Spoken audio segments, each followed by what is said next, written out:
हिंगोलीच्या गणेशपूर भागामध्ये मोठ्या संख्येने शेतकरी आता पेरू बागायतीकडे वळलेत.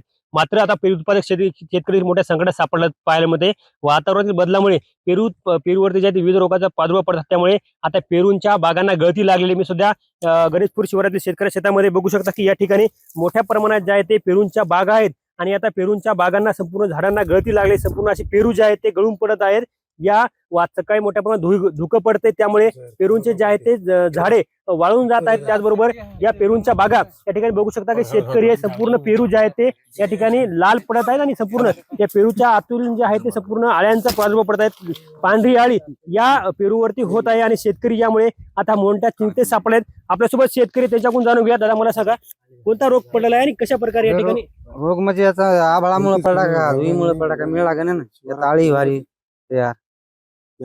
किती एकर मध्ये आपल्या पेरूची बाग आहे आणि कसं एकर बरे एकरामध्ये हे पण आता काय लुसकान वाली ना असं म्हणलं काय करा माणसा. कृषी विभागाकडे आपण सांगितलं होतं काय? सांगितलं, फोन केला पण त्यांचा फोन उचलला नाही. किती नुकसान आहे आपलं? गेल्या वर्षी किती उत्पादन झालं होतं? गेल्या वर्षी 70,000चं, यंदा 1 लाखाला मागून गेलं. ते पण मी आणलं इकायचं नाही बाबा, असं खराब झालं. आपण जर बघितलं असेल की हे शेतकरी या भागातील अनेक शेतकरी जे आहेत ते या रोगामुळे चिंतेत सापडलेत.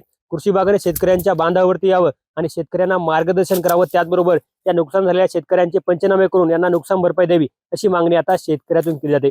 कॅमेरामन राजेश सोबत गजानन वाणी, लोकशाही मराठी, हिंगोली.